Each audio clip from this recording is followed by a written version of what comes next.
আহমেদ, আমার বাড়ি বরিশাল। বন্ধুরা, আমি আমার জীবনের এই গল্পটা শুরু করার শুরুতে আপনাদেরকে আমার পরিবারের বিষয়ে জানিয়ে রাখি। আমার পরিবারে আমি আছি, আমার বাবা আছে, মা আছে, রয়েছে আমার দাদি সহ আমার কাকা আর আমার ছোট একটা বোন।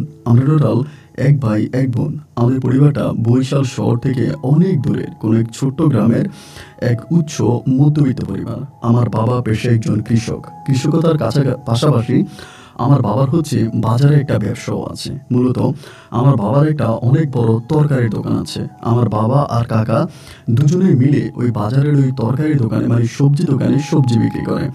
আমি খুব ছোটোবেলা থেকে দেখে আসছি আমাদের নিজেদের সবজি আমার বাবা উৎপাদন করে হচ্ছে জমিতে, এবং সেটা আমার কাকাকে দিলে পরে কাকা বাজারে বসে এটা বিক্রি করে। এবং এইভাবেই হয়ে আসছিল। আমাদের বেশিরভাগ সবজিগুলি আমার কাকা আমাদের এলাকায় বিক্রি করতো। আমরা পাইকারিতে বিভিন্ন জায়গায় সবজি খুব কমই পাঠাতাম। এরকম করেই আমার শৈশবের দিনগুলো কাটতে থাকে। আমার আব্বা আম্মা, আমার দাদি, আমার কাকা, আমার ছোট বোন সবাইকে নিয়ে আমার দিনকালগুলো ভালোভাবে সামনের দিকে এগিয়ে যাচ্ছিল। আমাদের এলাকাটা ছিল একটু নিম্নবিত্ত এলাকা। নিম্নবিত্ত বলতে আপনার নিচু এলাকা, ওখানে প্রায় সবসময় পানি থাকতো।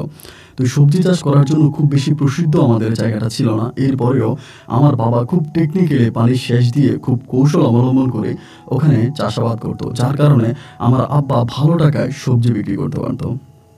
এমন করতে করতে আমি মোটামুটি প্রায় অনেকটাই বড় হয়েছে। আমি তখন আমাদের এলাকারই কোনো একটা স্কুলে ক্লাস 6-এ ভর্তি হই। ক্লাস 5-এর গণ্ডি পার করে ওই ক্লাস 5-এর প্রাইমারি স্কুলের সাথেই হচ্ছে হাই স্কুল ছিল। তা আমি তখন ওখানে ক্লাস 6-এ ভর্তি হই। 6-এ ভর্তি হয়ে পড়াশোনা করতেছি।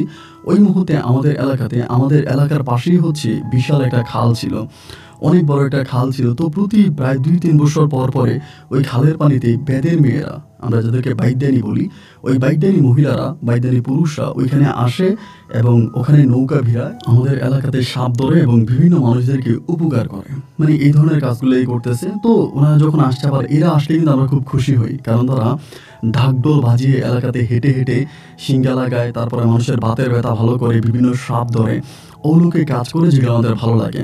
তো আমি বাড়িতে আসছি বিকালবেলা, এবং আসার পরেই শুনছি বাইদানি মহিলা নাকি আসছে। মানে বাইদানি মহিলা আসছে, এটা শোনার পরও তো আমি মহা খুশি।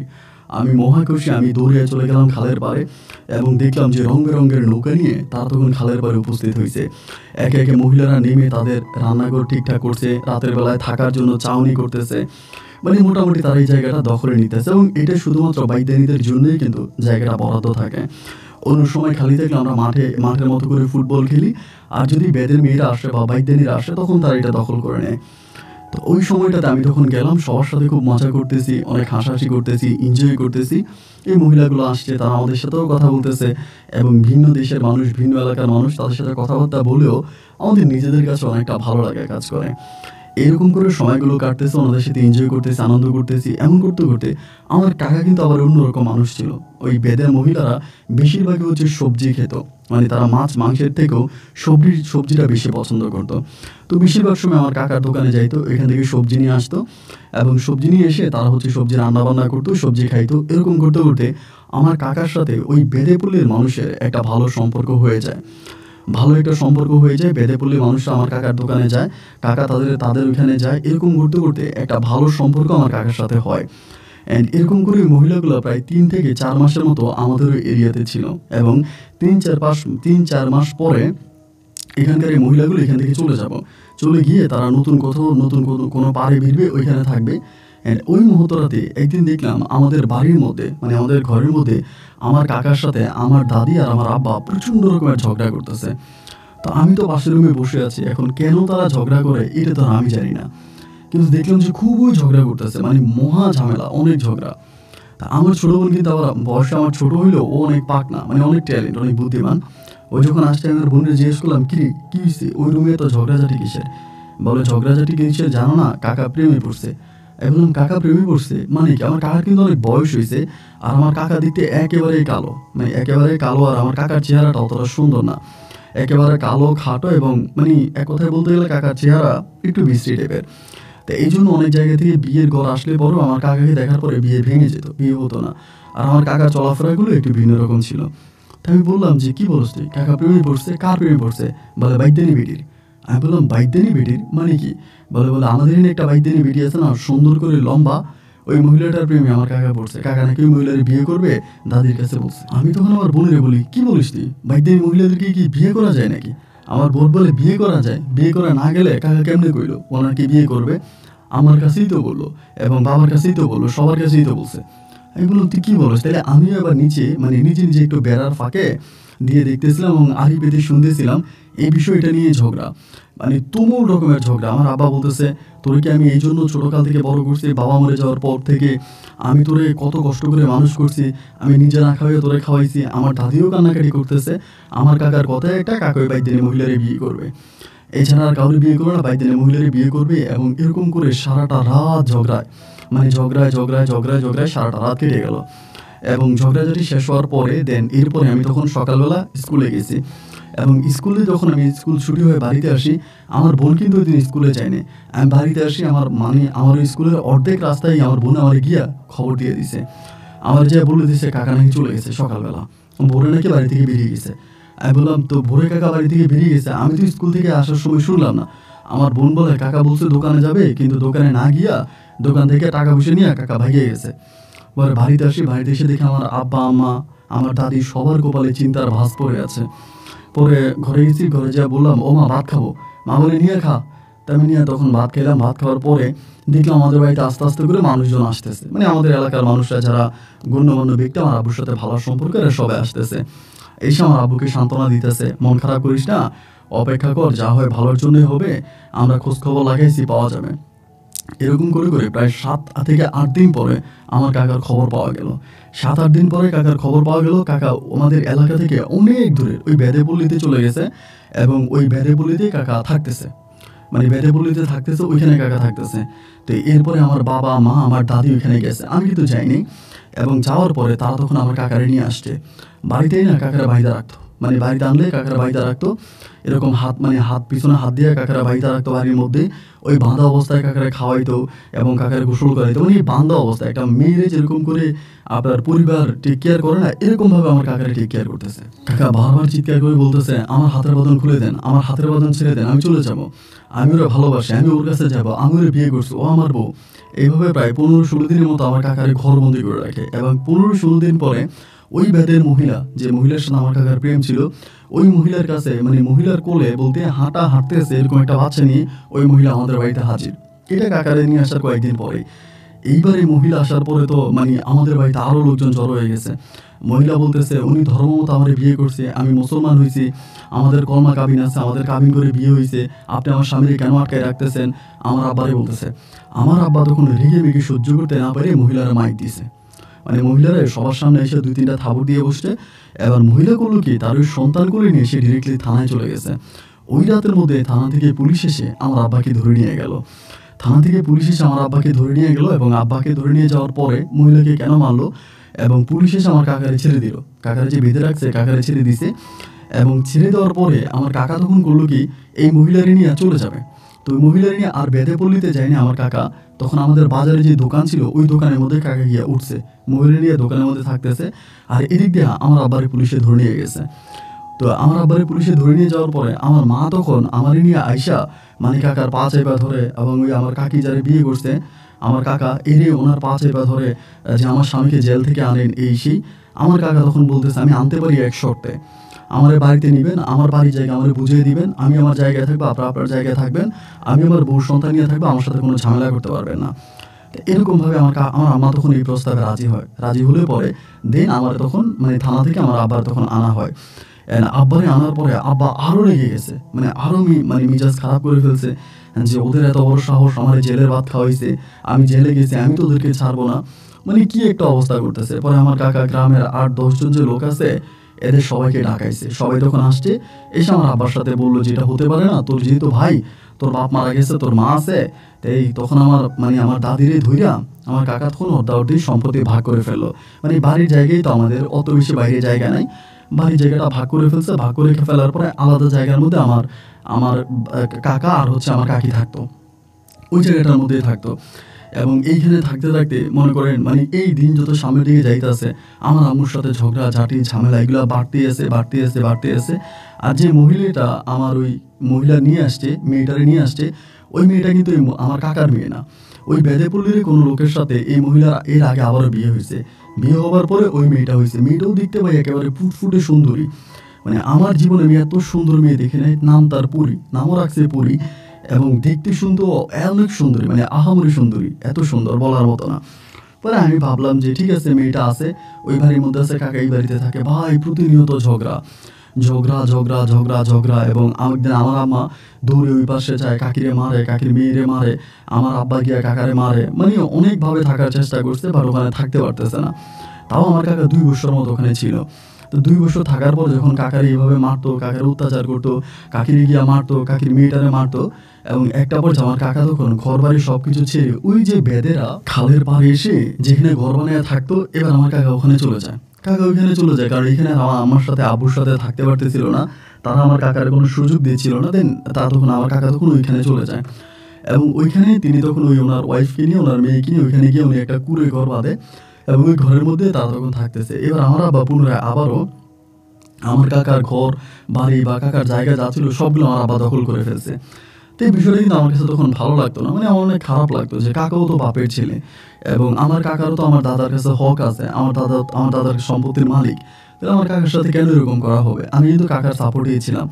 তো মাঝে মাঝে কাকার বাড়িতে যাইতাম, মায়ের চোখ ফাঁকি দিয়া, এবং আমার বোনের চোখ ফাঁকি। আমার বোন কিন্তু আবার খুবই খারাপ ছিল, মানে আমি একটা খারাপ কিছু করলেও সাথে সাথে আমাকে বলে দিত, আমার পাহারা দিত, মানে খুব ডেয়ারিং ছিল। এরপর আমি মাঝে মাঝে আমার বোনের চোখ, মায়ের চোখ, দাদির চোখ ফাঁকি দিয়া কাকার ঘরে যাইতাম। তো আমার যে ওই কাকিটা ছিল, মানে উনি যে মানে বেদের মহিলা ছিলেন, বাট এত ভালো ছিলেন বলার মতো না। আমি গেলে আমাকে লাড্ডু দিত, মিষ্টি দিত, চানাচুর দিত, এবং ওনার যে মেয়ে ছিল পরী, আমি পরীর সাথে বসে বসে খাইতাম। মানে দুজনের মাঝে খুব ভালো একটা সম্পর্ক হয়ে যায় ওইখানের মধ্যে। এবং এরকম করতে করতে আমি প্রায় অনেকটাই বড় হয়ে যাই। আমি তখন ক্লাস 9-এ পড়ি, আমাদের এলাকারই একটা স্কুলে ক্লাস 9-এ পড়ি। আর ওই ক্লাস 9-এ পড়া পর্যন্ত ওই বয়সটাতে আমি মাঝে মাঝে কাকির ঘরে যাইতাম, এবং কাকা তো বোন যে ছিল পরী, ওই পরীর সাথে আমার একটা ভালো সম্পর্ক হলো, ফ্রেন্ডলি। ওই ঘরে যাইতাম, ও আমার খাওয়া টাওয়া দিত, আমি খাইতাম। এমন করতে করতে ক্লাস 9-এ পড়া অবস্থায় আমার কাকা তখন গাড়ি চালাইতো, মানে রাস্তার মধ্যে গাড়ি চালাইতো না গাড়ি হেলফারি করতো এটা জানতাম না, কিন্তু গাড়ির মধ্যে যাইতো, গাড়ির কাজ করতো। এবং ওই অবস্থার মধ্যে আমার কাকা, আমি ক্লাস 9-এ পড়া অবস্থায় আমার কাকা মারা যায়। আমার কাকা গাড়ি অ্যাক্সিডেন্ট করে মারা যায়। আমাদের এলাকা থেকে অনেক দূরের একটা বাজারের ওইদিকে আমার কাকা গাড়ি অ্যাক্সিডেন্ট করে কাকা মারা যায় হসপিটালে। এবং কাকার মৃত্যুর খবর শুনে আমি, কাকি, মানে আমরা সবাই মিলে তখন হসপিটালে যাই। আমার বাবা মা, আমার দাদি, কেউ তো কাকার সাথে কথা বলতো না, মানে কাকার সাথে কোনো সম্পর্ক ছিল না, কিন্তু কাকার মৃত্যুর পর সবাই কাঁদতেছে। আমার মাও তখন বলে আমার দেবরটা অনেক ভালো ছিল, আমার ভাইও বলে, আমার বাবাও বলে আমার ভাইটা অনেক ভালো ছিল, একইভাবে আমার দাদিও বলে আমার ছোট ছেলের মতো ছেলে হয় না দুনিয়াতে। অথচ মানুষটা জিন্দা থাকতে সবাই তারে অবহেলা করছে, সবাই তারে অসম্মান করছে। যাই হোক, এরপরে আমাদের যে কবরস্থান, ওই কবরস্থানেই তখন ওনাকে দাফন করা হয়, মানে কাকার দাফন করা হয়। তো কাকা তখন ওইখানে, মানে কাকার দাফনস্থ করা হইলে কাকি তখন ওইখানে পড়েছিল। তা আমার মা, মানে যেহেতু একটা মেয়ে আছে, আমার কাকি আছে, তো এরকমভাবে এই আমার কাকা মারা যাওয়ার প্রায় 1.5 মাসের মাথায়, মানে আমার কাকা মারা গেছে পরে আমার দাদি জানি কেমন হয়ে গেছে, কারোর সাথে কথা বলে না, খাওয়া দাওয়া করে না, চুপচাপ বসে থাকে। মানে দাদির ভিতরে একটা কেমন জানি একটা হাহাকার কাজ করতে শুরু করে, মানে ছেলেটাকে হারাই ফেলছে, দাদি এটা নিতে পারতেছে না, খুব বেশি কষ্ট পাইতেছে। একটা পর্যায়ে তখন হলো কি, আমার দাদি কাকা মারা যাওয়ার 1.5 মাসের মাথায় আমার দাদিও মারা যায়। এবং 1.5 মাস পরে দাদি মারা গেল, আমরা দাদিকেও গ্রস্ত করলাম, মানে দাফন কাফন করলাম। এবং এরপরে তখন পরিবারে আমি পড়ে আছি, এবং এই সময়গুলো কাটতে কাটতে আমি তখন এসএসসি পরীক্ষা দিই, এবং দুর্ভাগ্যবশত আমি তখন এসএসসিতে ফেল করি, মানে এসএসসিতে ফেল করি। এবং এসএসসি ফেল করার পরে আমি তখন ওই যে খাল ছিল, ওই খালের মধ্যে বেয়াল বসাইছিলাম, মানে মাছ ধরার জন্য বেয়াল বসাই, ওইখানে আমি মাছ ধরি, মাছ বিক্রি করি, মাঝে মাঝে কাকির ঘরে যাই, কাকির সাথে কথাবার্তা বলি। আর আমার কাকা মারা যাওয়ার পরে কাকি আবার সেই পুরনো ব্যবসাটাকেই ধরে নিয়েছে, বিভিন্ন জায়গায় যেত, সাপ ধরতো, সাপ পালতো, এরপরে হাঁস মুরগি পালতো, মানুষের ধরেন শরীর ব্যথা করলে মলম দিত, চোখের তেল দিত, মানে ওই বেদে মহিলারা যে কাজগুলো করতো না, আমার কাকি আমাদের এলাকাতে সেই কাজগুলোই করতো। বিভিন্ন মানুষকে সিঙ্গা লাগাইতো, এটা ওইটা, ওভাবে কাকি তখন তার সময়গুলোকে কাটাচ্ছিল, এবং টাকা পয়সা সে ভালো ইনকাম করতো। ওইটা দিয়ে আমার কাকা তখন আমার কাকি দুজনেই খুব ভালো করে চলতো। তা আমি ওখানে ভিয়ালে মাছ ধরতাম, এবং ভিয়ালে মাছ ধরে এটা বিক্রি করতাম, মাঝে মাঝে মাছ ধরে কাকিরে দিতাম। এরকম করে গভীর কোনো এক রাতে, মানে রাতের বেলায় বিশেষ করে, আমার যখন মাছ ধরা শেষ হয়ে যেত, আমার সাথে আমার ওই কাকাতো বোন পরি তখন যাইতো। আমার মাছ ধরার কাছে পুরি আমাকে হেল্প করতো। আমি ভিয়াল ফালাইতাম এবং ওখান থেকে মাছ উঠাইতাম, পুরি আমাকে সাহায্য করতো। গুড়গুড়ে রাতের অন্ধকারে চানাচুর আর মুড়ি বানিয়ে আমার জন্য নিয়ে যেত। ভিয়াল পাড়ে বসে ও আর আমি একসাথে চানাচুর মুড়ি খাইতাম। ঘর থেকে মাঝে মাঝে এইটা ওইটা আমার জন্য নিয়ে যেত। মানে ও আমাকে অদ্ভুত রকমের পছন্দ করতো। আর পুরি মেয়েটাও দেখতে এতটাই সুন্দর ছিল ভাই, যে কেউ ওর প্রেমে পড়ে যাবে, যে কেউ ওকে দেখলে ওর প্রেমে পড়ে যাবে। এত সুন্দর মায়াবী চেহারার মেয়ে আমার কাছে মনে হয় আমি আমার জীবনে আর দেখি নাই। অদ্ভুত রকমের সুন্দরও, আল্লাহ মনে হয় ওকে নিপুণ হাতে তৈরি করেছে, এমন সুন্দর ছিল। তো সবাই ওরা পছন্দ করতো, আমাদের এলাকাতে অনেক মানুষ ওরা পছন্দ করতো এবং বিয়ের জন্য প্রস্তাবও দিত। বাট আমার কাকি বিয়ে দিত না, মানে কাকি বিশ্বাস করতো না যে বিয়ে দিলে ভালো হবে। আর ও ছোটো ছিল তো, মানে অনেক ছোট ছিল। কাকি ভাবছে বড় হোক, বড় হওয়ার পরে বিয়ে দিবে। এরকম করেও আমার কাছে যাইতো, আমার কাছে আসতো, আমারে খাওয়াই দিত, মাঝে মাঝে খাবার নিয়ে যাইতো। তো আমি বিয়াল দিয়ে 2 হাতে যে মাছ ধরতাম, তেমনি আমার হাতে তো অনেক ময়লা থাকতো, গন্ধ থাকতো, যার জন্য নিজের হাতে আমাকে লোকমা ধরে খাওয়াই দিত। একদম নিজের হাতে ছোটো ছোটো লোকমা দিয়ে আমাকে খাওয়াই দিত, আমি খাইতাম। আমাদের দুজনের মাঝে এমন এক অদ্ভুত প্রেম ভালোবাসা ছিল, একজন আরেকজনকে এতভাবে পছন্দ করতাম, মনে হয় এই দুনিয়াতে আমরা দুজনে ছিলাম ভালোবাসার রাজকুমার। এবং তার সাথে এমন করে যখন আমার সময়গুলো কাটতেছে, এরকম করে দিন রাতগুলো পাস হতে হতে আমার মা তখন কিছুটা বিষয় আন্দাজ করে ফেলে। মানে মা তখন কিছুটা বিষয় বুঝে ফেলে যে আমি ওখানে বিয়ালে মাছ ধরি এবং রাতের বেলায় পুরি আমার কাছে যায় এবং গিয়ে আমার সাথে কথাবার্তা বলে। আমাদের মাঝে একটা প্রেমের সম্পর্ক গড়ে উঠেছে। আমার বোন, ওই যে আমার ছোটো বোন, আমার ছোটো বোনের কাছে আমি মাঝে মাঝে 2 একটা কথা বলতাম যে পুরীর সাথে আমার এটা হয় ওইটা হয়। তো আমার ছোটো বোন আবার কুটনা বুড়ির মতো ছিল, খুবই খারাপ ছিল। ওই সেগুলো আমার আম্মার কাছে বলে দিত। এবার একদিন আম্মা করলো কি, মানে আমি গেছিলাম সকালবেলা মাছ বিক্রি করার জন্য। মাছ বিক্রি করা অবস্থায় আমি ওইখানে বাজারে শুনতেছি আমার মা নাকি আমার বিড়াল পরাই দিতেছে। পরে আরেকজনের বললাম, ভাই তুই মাছগুলো বিক্রি কর, আমি একটু আসতেছি। এবার আরেকজনের কাছে মাছগুলো দিয়ে আমি তখন দৌড়ে গেলাম ওখানে আর কি হইতেছে দেখার জন্য। এবং যাওয়ার পরে দেখলাম আসলেই কিন্তু তাই। মানে আমার বিড়ালের যে জালগুলো সেগুলো সব আমার মা পরাই দিতেছে। দৌড়ে গিয়ে মারে ধরলাম, ও মা এগুলো পুড়তেছো কেন? এগুলো তুমি কেন পুড়ে ফেলতেছো? আমার অপরাধ কি? কেন পুড়তেছো? আমার মা বলে, তুই এখানে বসে বসে ওই বাইকদানি মেয়ের লোকে প্রেম করবি? তোর কাকার জীবন যেমনি কম বয়সে শেষ হয়েছে, তোর জীবনে এমনি শেষ হইব না, আমি এভাবে হইতে দেবো না। এবং এগুলো পোড়াই দিয়েই তখন হচ্ছে মানে পুরীদের ঘরে দরজায় গেল, পুরীরে প্রচণ্ড রকমের গালাগালি করতেছে। মানে আমার কাকিরেও গালাগালি করে, কাকাতো বোনেরও গালাগালি করে। আমার কাকিরে বলে, তুই তোর মাইয়া লেলাই দিছস, এই মেয়ের বাপকে আমরা তো তা জানি না, এবং নষ্ট মেয়ের তুই আমার ছেলের পিছনে লাগাই দিছস, এইটা ওইটা বলে মানে খুবভাবে গালাগালি করে। তো গালাগালি করার পরে আমি আর লজ্জায় কাকির সামনে পড়তে পারি না। মানে এত পরিমাণে গালাগালি করছে আমার কাকিরে, যা আসলে বলার মতো না। এরপরে যে আমি ওনার সামনে পড়ে ওনার সাথে 2টা কথা বলবো, মানে এরকম আমার রুচিতে আসতেছে না যে এরপরে আমি আর কখনো কাকির সামনে গিয়ে কাকির সাথে কথা বলতে পারবো। আমি প্রচণ্ড রকমের আঘাত খাই যে আমার মা এই কাজটা করবে, এটা ভাই আমার চিন্তা ভাবনার মধ্যেও ছিল না যে আমার আম্মা এতটা ডেয়ারিং হয়ে যাবে, মানে এতটা খারাপ হয়ে যাবে। তারপরেও ঠিক আছে, যা করার করছে, আমি আর কি করবো, কারণ আমার তো কিছু করার নাই। এবং এভাবেই 2 দিন আমি আর ওই খালের পাড়ে গেলাম না। এবং 2 দিন পরে আমি যখন খালের পাড়ে কাকির বাড়ি দিয়ে গেছিলাম, কাকি আমার মানে বাড়িতে ঢুকতেছি এই অবস্থা দেখে আমার ডাক দিছে। ডাক দিয়ে আমার খালের পাড়ি থেকে নিয়ে গেছে। খালের পাড়ি দিয়ে নিয়ে যে আমার বলে, সাগর তুই আমার বাড়িতে আসোস, আমার ভালো লাগে, এবং তুই অনেক ভালো ছেলে, অনেক বছর ধরে আমাদের সাথে তোর ভালো সম্পর্ক, তোর বাবা মা আমাদের সাথে কথা না বললো, তুই আমাদের সাথে কথা বলতে, আমাদের সাথে মিষ্টি আমাদের কাছে আসতেই, তো এইটা আমার কাছে ভীষণ ভালো লাগে, মানে সত্যিকার অর্থে আমার কাছে অনেকটা ভালো লাগে। তো বাবা আমি তোর কাছে অনুরোধ করি তুই আর আমার বাড়িতে আসিস না, মানে ডাইরেক্ট। এগুলো ও মা কাকি এটা আপনি কী কইলেন? আমার সাথে এতক্ষণ এত সুন্দর করে কথাবার্তা বললেন, আর এখন বলতেছেন আমি যদি আপনার বাড়িতে না আসি কেন? বলে, তুই আমার বাড়িতে আসলে আমি আর এটা নিতে পারবো না, আমার দ্বারা আর এটা সম্ভব না। সবসময় তোর মা এরকম খারাপ ব্যবহার করে। আমি গরিব হতে পারি, আমি নিচু জাত হতে পারি, কিন্তু আমি তো মানুষ, আমারও তো শরীরে চামড়া আছে, আমি এসব আর নিতে পারি না। বাবা তুই আর আমার বাড়িতে আসিস না। পরে আমি বললাম, কাকি এটা কি, আপনি এটা কী ধরনের কথা বললেন? আমি পুরীর সাথে মাঝে মাঝে খেলা করি, পুরীর সাথে দেখা করি। বলে, না তুই ওরে ভুলে যা, ওই বাড়িতে আসিস না। আর পুরী তো তোর কাকা তো বোন না, ওর বাবা আর তোর বাবা তো এক ভাই না। পুরীর বাবা ছিল আলাদা, তোর বাবা আলাদা, কিন্তু তুই আর আমার বাড়িতে আসিস না। আমি যতগুলোই বললাম যে কাকি আমার মা নাইলে অন্যায় করছে, বাট আমি তো কোনো অন্যায় করি নাই, আপনি আমার ওই বাড়িতে আসতে দেন। কিন্তু কাকি আর আমার ওই বাড়িতে যাইতে দেয় না। এবার আমি আর ওই বাড়ির মধ্যে যাইতে পারি না। তখন মনে করেন আমি ওই আমার বাড়ির মধ্যেই ঘুরতেছি, আমার ওই জাল পোড়াই দিছে, আর মাছও ধরি না। মাঝে মাঝে কাকির বাড়িতে উঁকি মারি এখানে ওইখানে। আর আমার কাকা তো বোন পরিরে আমার কাকি আর ঘর থেকেই বেরোতে দেয় না, মানে ঘরের মধ্যে বেরোতে দেয় না। ওরা প্রচণ্ড রকমের পাহারাতে রাখছে, ও কোথায় যায় কী করে না করে এগুলো কাকি শুধু খেয়াল করতেছে। কোনোভাবে বাইরে গিয়ে আমার সাথে দেখা করবে বা আমার সাথে 1 মিনিট কথা বলবে, এই সুযোগ আমার কাকি আর ওরে দিতেছে না। মনটা তখন ভাই প্রচণ্ড রকমের খারাপ হয়ে গেল, কান্নাকাটি করতেছি, ঘোরাফেরা করতেছি, মানে তখন একদম পুরো লাস্ট পর্যায়ে এই সময়ের ভিতরে শুনতেছি হঠাৎ করে আমাদের এলাকার এক মানে রনি বলে আমাদের এলাকার এক প্রাক্তন চেয়ারম্যানের ছেলে আছে, ওই এর আগে 2টা বিয়ে করছে, মানে 2টা বিয়ে করছে, ওর খুব খারাপ চরিত্র ভালো না, 2টা বউ চলে গেছে। এবং আমি লোকে মানে লোকের মুখে শুনতেছি ওই রনি নাকি আমার কাকির বাড়িতে যাতায়াত করে, মানে কাকির বাড়িতে যায় আসে মাঝে মাঝে রাত বিরাতে, এগুলো আমি মানুষের মুখে শুনতেছি। এবং মানুষের মুখে এই কথাগুলো শোনার পরে আমার ভিতর তখন কেমন জানি কাজ করতেছে, কি রে, রনি তো চরিত্র ভালো না, অত চরিত্র খারাপ একটা ছেলে, তা এই ছেলে আমার কাকির বাড়িতে কেন যায় এবং ঘটনা কি?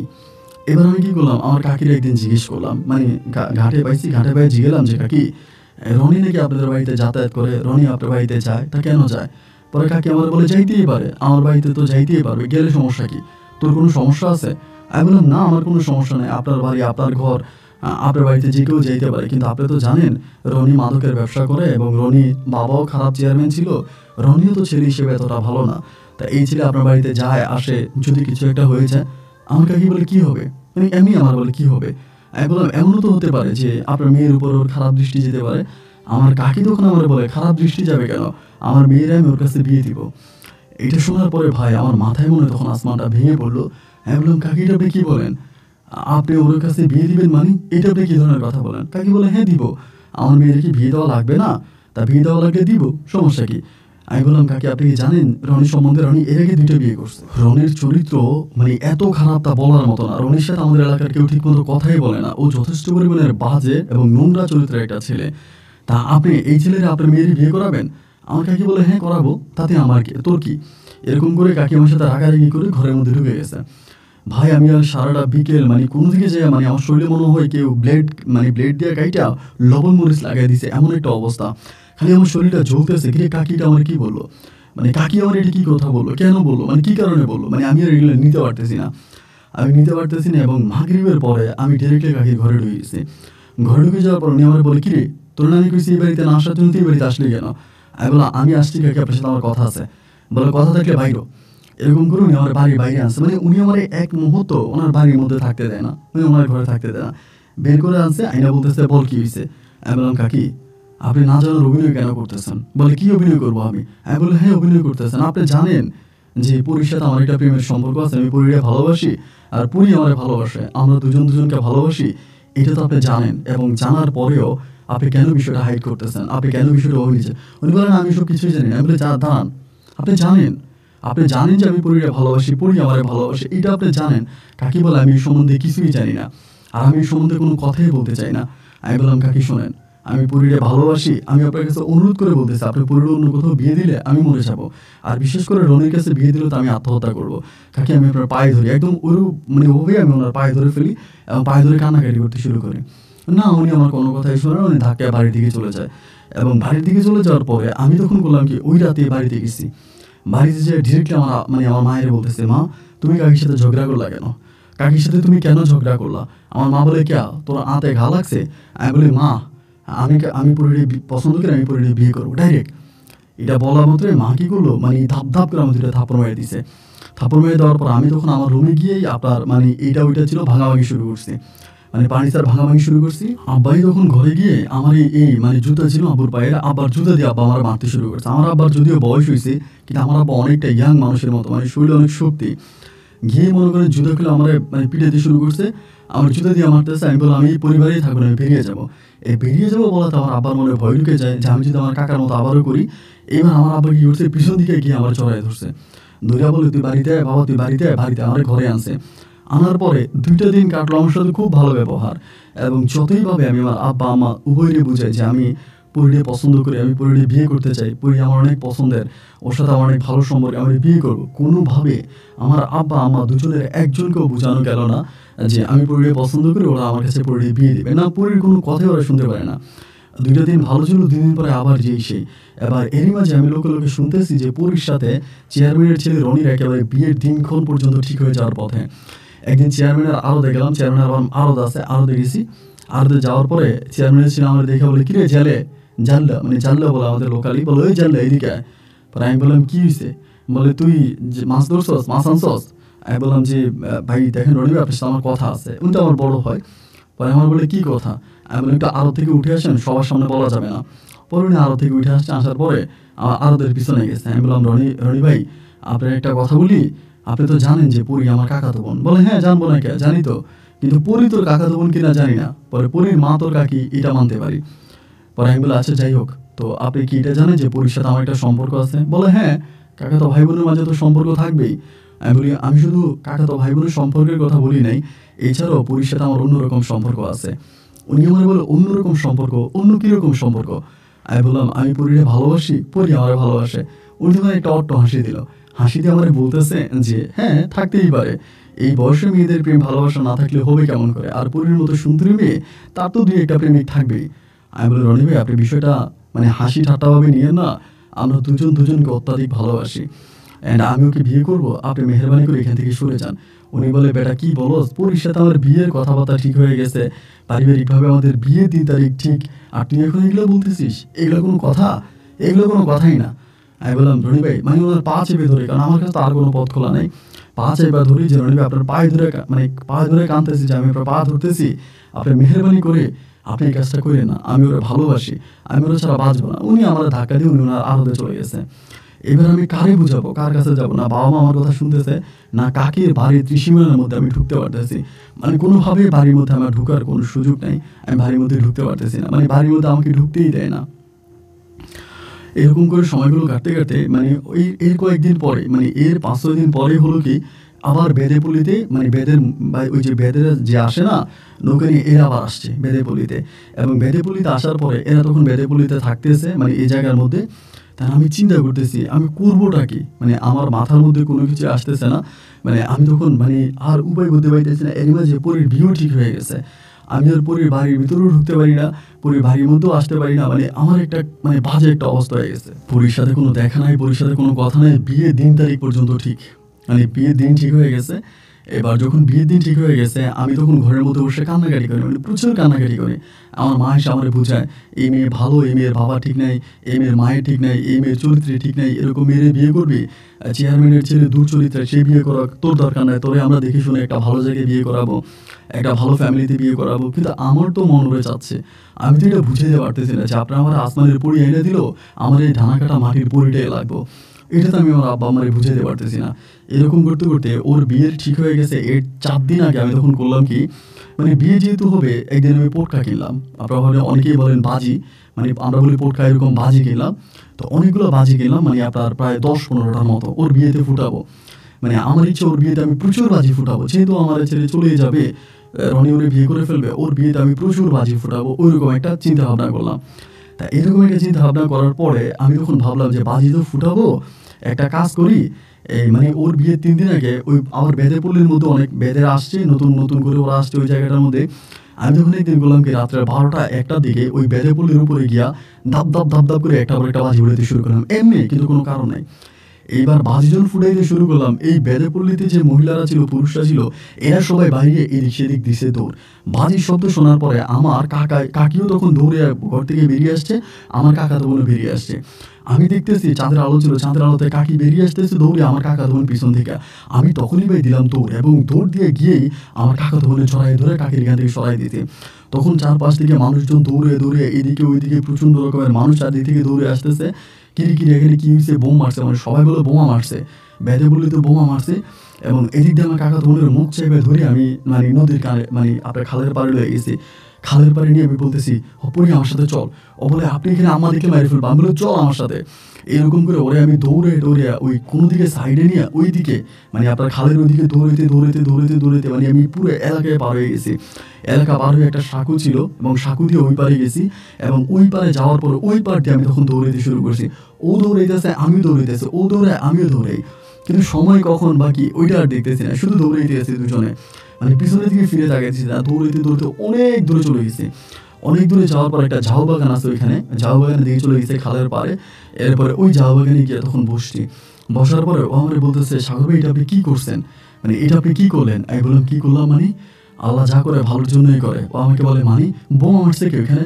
আমি বলে কেউ বোমা মারে নাই। তা বলে তাইলে আমরা যে বোমার শব্দ পাইলাম, বলে বোমা না, তোর বিয়েতে বাজি ফুটাবো বইলা বাজি কিনছিলাম। তা এই বাজি যখন মাথা খারাপ হয়েছে, রাত দুপুরে ফুটাইতে শুরু করছি, তোর মা বাইরে দিল দূর, আর পিছন থেকে আমি তোর পায়ে নিয়ে আসলাম। ভাজিগুলো ফুটানো অনেক ভালো হয়েছে। আমার বলতেছে, আমার যে নিয়ে আসছেন আমার কি আপনি রাখতে পারবেন? আমার তো 2 দিন পরে বিয়ে। আমি বললাম, ধুর স্যার, তোর বিয়ে তো তোর আমি করবো।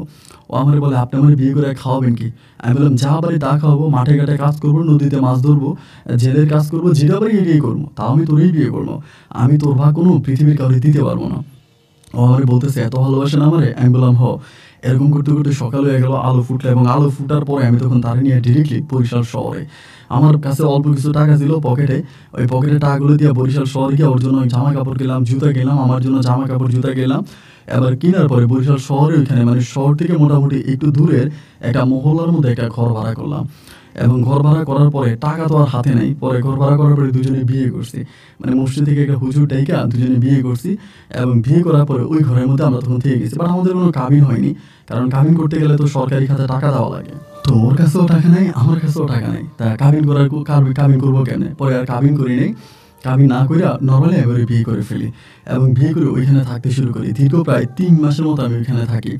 এবং 3 মাস পরে মানে ও বাড়ির কথা খুব একটা বলে না। 3 মাস পরে মানে আমার ভিতরে বারবার এই প্রশ্নটা জাগেছে, চেয়ারম্যানের ছেলে রনি যে ডিয়ারিং, রনি না জানি কাকিরে মাইরা ফেলছে, না জানি কাকির কি হতেছে। 3 মাস পরে, এই 3 মাস কিন্তু বাড়ির কোনো খোঁজ খবর নেই। বাড়ির কারোর সাথে দেখাও করি নাই, বাড়ির কারোর সাথে কথাও বলি নাই। 3 মাস পরে আমি পরিরে ওইখানে রাখছি, মানে যেখানে আমি ঘর ভাড়া করছি ওইখানে পরিরে রাইখা আমি একদিন পরিরে না বলেই দিনের বেলায় মানে সকালবেলা বাড়িতে বলতে বাড়ির পাশে আমার এক বন্ধুর বাড়িতে আসছি। বন্ধুর বাড়িতে আইসা তখন ওর কাছ থেকে খোঁজ খবর নিলাম। আমার কাছে তো মোবাইল নেই, আমার কাছে মোবাইল নেই, পরির কাছেও মোবাইল নেই। আমার মোবাইল ব্যবহার করতাম, মোবাইল কিন্তু তখন অ্যাভেলেবেল ছিল, বাট আমার কাছে টাকা নেই, মোবাইল কিনতে পারিনি। পরে ওর কাছে তখন খবর নিলাম, ওর কাছ থেকে শুনতে পেলাম চেয়ারম্যানের চেয়ে অনেক ঝামেলা করছে। আমার কাকি যেই ঘরে থাকতো, কাকির পিঠটা মানে মাইয়া ঘর থেকে বের করছে, এবং কাকির ঘর আগুন দিয়ে পোড়াই দিছে। এবং কাকির ঘর আগুন দিয়ে পোড়াই দেওয়ার পরে কাকি ওই বেদেপল্লির যে মহিলারা ছিল এদের সাথে কাকি চলে গেছে। মানে বেদে যে মহিলারা আসে না দলে দলে গ্রুপ বেঁধে, ওইগুলোর সাথে নাকি কাকি আবার চলে গেছে। তো আমি বললাম, তারপরে বলো, তোর আব্বা আমার সাথে অনেক ঝামেলা করছে, তা চেয়ারম্যানের ছেলে কিন্তু তোরে পাইলে তোরে আস্ত রাখবে না। পরে কাকি চলে গেছে, এটা শোনার পর আমার মনটা অনেক খারাপ হয়ে গেল। আমি বিকেলবেলা আবারও পুরীর কাছে গেলাম। পুরী তখন আমার বলতেছে, কোথায় গেছিলা সারাদিন? আমি বললাম, একটু ব্যস্ত ছিলাম তো, কাজে কামে ব্যস্ত ছিলাম। বলো, আচ্ছা ঠিক আছে।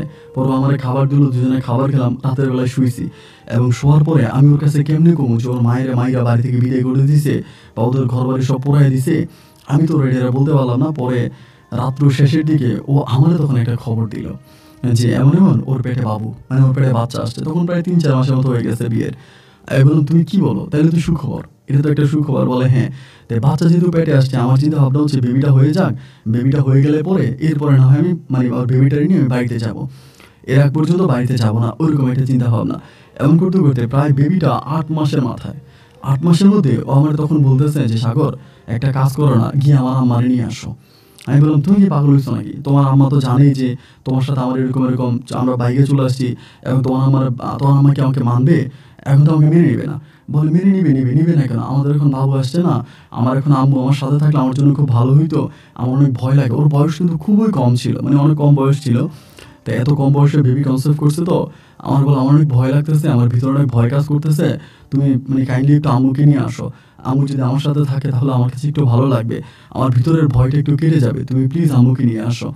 আমি বললাম, দেখো এরকম পাগলামি করো না, আমি এই মুহূর্তে তোমার আম্মুরে আমি কোথায় পাবো? আমি তোমার আম্মুরে কই পাবো? তুমি এরকমটা করতেছো যে তুমি তো আম্মুরে নিয়ে আসো, এরকম করেও আম্মুরে আনার জন্য মানে খুব ঝামেলা করতেছে। পরে আমি বললাম যে, দেখো আমি তোমার আম্মুরে কোত্থেকে আনবো? তোমার আম্মু তো মানে এরকম বুঝাই যাচ্ছে, মানে বলে না যে ওর আম্মু চলে গেছে। এমন করতে করতে একদিন হলো কি, ওর মানে প্যারা উঠছে, ওর মায়েরও আনবো, ওর মায়েরও দেখবো, মানে সকাল থেকে কান্নাকাটি শুরু করছে, আমি আমার আম্মারে দেখবো। তখন কিন্তু প্রায় ওর 9 মাস হয়ে গেছে, মানে বাবু তখন অনেক বড় পেটে। আমি ওরে বুঝাই, পরি এরকম করো না, তুমি এরকম করলে বাচ্চারা নষ্ট হয়ে যাবে, বাচ্চারা মরে যাবে, তুমি এরকম কান্নাকাটি করো না, তুমি করো না, তোমার পায়ে ধরে তুমি এরকমটা করো না। না, ও যাবেই যাবে। এবার আমি ওর মানে যেহেতু এরকমটাই করতেছে, তাহলে আমি তো আর ওরে সত্যটা লুকিয়ে রাখতে পারবো না। পরে আমি ওরে বলে দিলাম যে, পরি দেখো, তুমি যে বাড়িতে যাইতে চাইতেছো, তুমি বাড়িতে কার কাছে যাইবা? তোমার মা তো এমনি চলে গেছে। এবং এইটা বলা মাত্র তখন চিৎকার দিয়ে উঠছে, যেটা তুমি কি বলো, এটা তুমি কিভাবে বললো, আমার মা কই গেছে, আমি আমার মার কাছে যাবো না? ওরে আমি ধরে রাখতে পারি না, ও যাবে। পরে শেষ পর্যন্ত ও মানে বোরকা টোরকা গায়ে দিয়ে ফেলছে, ওর মারে কই নিয়ে গেছে, ওর মারে খুঁজতে যাবে। এরপরের দিন আমি বললাম, ঠিক আছে সমস্যা নাই, আমি এরপরের দিন তোমার নিয়ে যাবো। তুমি আপাতত আজকে রাতটা থাকো, সকালবেলা আমি তোমার নিয়ে যাবো। এবার সকালবেলা ও তখন নিজের ইচ্ছা ওদের ওই ভিটাতে চলে আসছে, এবং তখন ওই ভিটাতে কিছু নাই, ঘর বাড়ি সবই তো চেয়ারম্যানের ছেলে পড়াই দিছে, এবং ওই ভিটার মধ্যে কেউ নেই। এবং আমি বাড়িতে আসছি, ওদের ভিটে আসছে, আমার মায়ের কানে খবর চলে গেছে। আমার মা তখন মানে পাখির মতো উঠে আমার এখানে আসছে, আইসা আমার ধরে টানাটানি শুরু করছে, বাড়িতে চল বাড়িতে। আমি যে বাড়িতে যাবো, যে বাড়িতে কেমনে যাবো, আমার বউরে নিবো না, আমার বউরে নিয়ে আসে। আমার আম্মা বলে কি বউ, এটা তোর বউ না। আমি বলি মা দেখো, ওর 9 মাস হয়ে গেছে, আমার পেটে ওর বাচ্চা আছে। আমার আম্মা বলে না, আমি মেরে নিবো না। মানে ওইখানের মধ্যে এবং মুহূর্তের মধ্যে আমার বাবা গামছা নিয়ে আসছে, গামছা নিয়ে এসে আমার কোমরে বাইরে ফেলছে, গামছাটা নিয়ে কোমরে বাইরে। আমি বলতেছি আরে আমার এইভাবে কেন দিয়েছ, ও আমার বউ, আমি ওর বিয়ে করছি, ওর বাচ্চা, আমার বাচ্চা ওর পেটে। আমার আব্বা আমার ওইখান থেকে বাইরে একরকম নিয়ে চলে আসছে, এবং আনার পরে আমি ঘরের মধ্যে আমার মানে ঘরের মধ্যে আইনে আমার বাইরে ফেলছে, মানে শিকল দিয়ে আমার পা বাইরে ফেলছে। বুঝেন কি অবস্থা, শিকল দিয়ে মানে আমার কাকার সাথে যা করছে সেম কাহিনীগুলো তখন আমার সাথে করতেছে। এবার শিকল দিয়ে আমার পা বাইরে রাখছে। আমি তখন বললাম যে আমার সাথে এরকমটা কেন করতেছেন, কি কারণে করতেছেন। আমি তখন চিৎকার করে বলতেছি এরকমটা কাকার সাথে করছেন, কাকা মরে যাওয়ার পরে সবাই কাকা লাশ ধরে চিৎকার করে কাঁদা কাঁদা কইছেন, কাকা অনেক ভালো মানুষ ছিল, কাকা অনেক ভালো মানুষ ছিল, সবাই কাঁদছেন কাকার জন্য। আর আজকে আমার সাথে এরকম করতেছেন না, দেখেন আমি যদি মরে যাই তখন আপনারাই বলবেন যে আমি অনেক ভালো ছিলাম, তখন আর আমার ভালোর গুণগান গিয়ে কী লাভ হবে, কেন আমার সাথে এরকমটা করতেছেন। আমি আপনার পায়ে ধরি, আপনার কাছে অনুরোধ করতেছি আমার ছাইড়ে দেন, আমারে ছাইড়ে দেন, আমারে ছাইড়ে দেন। না, আমারে ছাড়ি না, আমারে ছাড়ি না, যত পা ধরি কান্নাকাটি করি, মায়ের পায়ে ধরি, বাবার কাছে কান্নাকাটি করি, আমারে ছাইড়ে দেন। না, আমারে ছাড়ে না। এবার আস্তে আস্তে আমার বোনের কাছে, আমার বোন কিন্তু তখন আমাদের বাড়িতে, আমার বোনের বিয়ে হয় নাই, পরে আমার বোনের মাধ্যমে আমি খবর নিতাম যে বোন রে, পুরীর কী অবস্থা, বলে পুরী ওখানে ঘর বানাইতে আছে। আমি বললাম কই ঘর বানাই, বলো ওর মা যেখান থেকে চলে গেছে, ওদের যে আগের ভিটাটা ছিল ওইখানেও ঘর বানাইতেছে। ওই সময় আরেকটা জিনিস ভালো হয়েছে, চেয়ারম্যানের পোলা রনি এই পুরী যখন ধরেন আপনার চলে গেছে, আমি পুরী নিয়ে তখনও মদ টদ খাইয়া রাস্তায় ঘোরাফেরা করে মানে র্যাবের হাতে পড়ছে, এবং র্যাব তার কি মাইরে ফেলছে না কোথাও গোয়েন্দা সংস্থার কাছে দিয়ে দিচ্ছে, কী করছে আমি জানি না, কিন্তু ও তখন র্যাবের হাতে বন্দি ছিল, প্রশাসনের হাতেও তখন নিয়ে গেছে। আমার মনে হয় তখন জেলেই ছিল, মানে টিভি টুবি মানে পুলিশ প্রশাসন এই শহরে তখন ধরে নিয়ে গেছে। পরে এই জন্য কিন্তু পুরী অনেকটা সেফ পাইছে। পরে আমি আমার বোনের বলতাম বোন তুই একটু পুরীর খবর নে, ওইখানে কী করে, আমার বাচ্চা আছে ওর পেটের মধ্যে, আমার বাবুটা তো ওর পেটে, ও যেরকম করে আমার বাবুটা তো মরে যাবে, আমার বাবুটা তো বাঁচবে না, ও কেন এরকমটা করতেছে। আমার বোন বলতেছে আচ্ছা সমস্যা নাই। আমার বোন কিন্তু তখন আমাকে অনেক হেল্প করে ওই লাস্টের দিকটাতে, আমার পুরীর কাছে যাইতো, যে আমার তরফ থেকে পুরীর কাছে খবর দিয়ে আসতো। এরকম করতে করতে পুরীর যেদিন বাচ্চা হবে ওই দিন আমি বলতেছি মানে ব্যথা উঠছে, আমার বোন আমারে বলে মানে সকাল থেকে মানে ভাবির ব্যথা উঠছে। পরে আমি মারে বলি মা ওর একটু হসপিটাল নিয়ে যান, ওর ব্যথা উঠছে, মানে ওর একটু হসপিটাল নিয়ে যান, ওর এইভাবে কষ্ট দিয়ে না, ওরে কষ্ট দিয়ে আপনাদের লাভটাকে, ওর হসপিটালে নিয়ে যান। কিন্তু আমার মা আর ওরে হসপিটালে নিল না, এবং হসপিটালে না নেওয়ার পরে বিকালের দিকে আমার কানে খবর চলে আসছে, বাড়ির মধ্যে আমি খবর পাইছি পুরীর থেকে একটা মৃত মেয়ের সন্তান হয়েছে, একটা মৃত বাচ্চা হয়েছে। এবং মৃত হয়েছে বলতে বাচ্চাটা হয়েছে হওয়ার কিছুক্ষণ পরে নাকি নড়াচড়াও করছে, এবং কিছুক্ষণ পরে বাচ্চাটা মারা গেছে। তা আসলে বাচ্চা পেটে নিয়ে পুরী যা করছে, এরপরে এই বাচ্চা যে বেঁচে আছে এটাই তো বড় কিছু। পরে বাচ্চাটা মরে গেল, মরে যাওয়ার পরে আমার মনটা তখন খুব খারাপ হয়ে গেল। আমার মা খাবার দেয়, খাবার খাইতে বলে, আমি খাবার খাই না। এরপরে মানে টোটালি আমি খাবার খাওয়া বন্ধ করে দিচ্ছি। যে আমার কথা হচ্ছে যেহেতু পুরীর উপরে এইভাবে টর্চার করছে, পুরী মরে গেছে, তাহলে এরপরে আর আমি খাওয়া দাওয়া করবো না, আমি মরে যাব। আমি খাওয়া দাওয়া করি না। আমার মা বলে খা, না খাইলে মরে যাবে, খা না খা না, মানে খাওয়ানোর জন্য খুব ট্রাই করতেছে। আমি বলতেছি আমি খাবোই না, তুমি আমার মাইরে ফেললে মাইরে ফেলো, তোমার যা খুশি তুমি তাই করো, আমি খাবো না, আমি খাবার খাবো না, আমি খাবো না, খাবোই না। পরে আমার জোর জবরদস্তি করে আমার এমনি অমনি অনেকভাবে খাওয়ানোর ট্রাই করতেছে, আমি খাই না। এবং একটা পর্যায়ে হলো কি, এভাবে হইতে হইতে আমার আম্মা তখন করলো কি, মানে আমার আব্বা তখন মানে দুজনেই বুঝছে যে আমি পরিবারে অনেক ভালোবাসি এবং আমি মরে যাব। মানে আমার কন্ডিশন এতটাই বাজে হয়েছে, এতটাই খারাপ হয়েছে যে আমি বাঁচবো না। আমার মানে হাড্ডি কাউন্ট করা যাবে, শরীরের হাড্ডিগুলো বেরিয়ে গেছে। এবার আমার আব্বা তখন আমাকে বাঁধন খুলে দিছে। বাঁধন খুলে দেওয়ার পরে পুরী তখন ওই বাড়ির মধ্যেই পড়ে আছে, মানে ঘরের মধ্যে পড়ে আছে, ঘর থেকে বের হয় না, ওই ঘরের মধ্যেই আছে, ঘরের মধ্যেই থাকে, ওইখান থেকে বের হয় না। পরে আমি এরকম একদম শুকিয়ে গেছি, আমার মানে ছেড়ে দেওয়ার পরে আমি আর পুরীর কাছে যাই না, আমি এই বাড়ির মধ্যেই পড়ে আছি। এমন করতে করতে আমি হঠাৎ করে খবর পাইতাম পুরী ঘর থেকে বের হয় না, ঘরের মধ্যেই থাকে। তো ঘরের মধ্যে যেহেতু থাকে, অনেক দুষ্ট লোক আছে না গ্রামের, যে একটা সুন্দরী মেয়ে একটা ঘরের মধ্যে থাকে একা একা, সুযোগ নেওয়ার জন্য অনেকেই যায়। তখন আমি আস্তে আস্তে করে লোকে শুনতে পাচ্ছি যে পুরীর বাড়ির আশেপাশে নাকি একটা ভয়ঙ্কর রকমের কাল সাপ, মানে সাপ একটা নাকি ঘোরাফেরা করে, মানে ওর বাড়ির আশেপাশে, ওর ঘরের আশেপাশে ঘোরাফেরা করে। এখন ঘোরাফেরা করে, কেউ কেউ বলে পরীর মা মারা গেছে, আবার কেউ কেউ বলে পরীর মা এখান থেকে চলে গেছে। মানে পরীর মার মূলত কি হয়েছে, ওইটা ওই মানে ওইখান থেকে কেউ সঠিক বলতে পারে না। ঘর দুয়ার ভেঙে দেওয়ার পরে উনি নাকি ওই মানে ভাঙা বাড়িতেই বসে থাকতো, ভাঙা ঘরেই বসে থাকতো, ওই বাড়ির ভিটার মধ্যেই বসে থাকতো, এবং একটা সময় বেদেপুলির মহিলারা চলে গেছে এবং এরপরে পরিমারে আর খুঁজে পাওয়া যাচ্ছে না। তো কেউ কেউ বলে বেদেপুলির মহিলাদের সাথে পরিমা চলে গেছে, আবার কেউ কেউ বলে হয়তো নদীতে ঝাঁপ দিয়ে মরে গেছে। উনি কিন্তু সবসময় নাকি সবার কাছে বলতো যে আমি আত্মহত্যা করবো, আমি নদীতে ঝাঁপ দিয়ে মরে যাবো, এরকম এক একজন এক এক কথা বলতো। তো যাই হোক, এরকম লোকে লোকে শুনতেছি পুরীর বাড়ির আশেপাশে নাকি কি একটা কাল সাপ ঘুরেফেরা করে, ভয়ঙ্কর সাপ, এটা লোকে লোকে বলতো। তা আমি তখন মনে মনে বলি আলহামদুলিল্লাহ, তাহলে পুরীর উপরে যে মানুষের খারাপ একটা নজর, এটা থেকে হয়তো পুরী রক্ষা পাবে ওই সাপের মাধ্যমে। এরকম করতে করতে আমার তখন খুব অবস্থা খারাপ হয়েছে। আমার আব্বার তখন আমার একটু দয়া লাগে, মানে আব্বার তখন মায়া লাগে। মায়া লাগার পরে আব্বা আমার বলে যে কী রে বাবা তোর কী হয়েছে? আমি বললাম যে আব্বা আমি আর পারতেছি না, মানে আমার সহ্য হয় না। পরে আমার আব্বা আমারে বললো যে দেখি তুই পরিরে নিয়ে আসবি, ওরে নিয়ে সংসার করবে। আমি বলে হোক। আমার আব্বা তখন আমারে বললো, এবং আমারে বলা মাত্র আম্মা তখন ঘেপে গেছে, না এটা জীবনেও সম্ভব না, ও মরে যাক, মরে গেলে আমি কান্নাকাটি করে ওরে মাটি দিয়ে দিব, ওরে দাফন কাফন করে দিব, ওরে ভুলে যাবো। কিন্তু এরপরেও ওই মেয়ের মানে ওই মেয়ের আমি আমার ঘরের ছেলে বউ বানাবো না, আমার একমাত্র ছেলে। না, আমার আব্বা যতই বুঝে আমার শোনে না। এবং একটা পর্যায়ে আমার আব্বা নিজেই মানে সম্পূর্ণ নিজে দায়িত্ব নিয়ে তখন ওই পুরীর সাথে পুনরায় আমার আব্বা আমার আবারও মিলিয়ে দেয়, এবং ওই বাড়ি থেকে তখন পুরীকে আমার বাড়িতে নিয়ে আসে, মানে আমার বাড়িতে আনে। এবং আমার বাড়িতে আনার পরে যেখানে মানে আল্লাহর কি হুকুম আর কি, যেদিন আব্বা নিজের হাতে আমার পুরীকে বিয়ে করায় আনে, ঠিক তার 2 দিন পরে আমার আম্মার সাথে ঝগড়া লাগে। আমার আব্বা করছে মানে আম্মুর সাথে ঝগড়া করছে, সারাটা রাত ঝগড়া করছে, কেন আব্বা আমারে মানে পুরীটি বিয়ে করে আনলো, এটা নিয়ে আমার সাথে ঝগড়া করছে।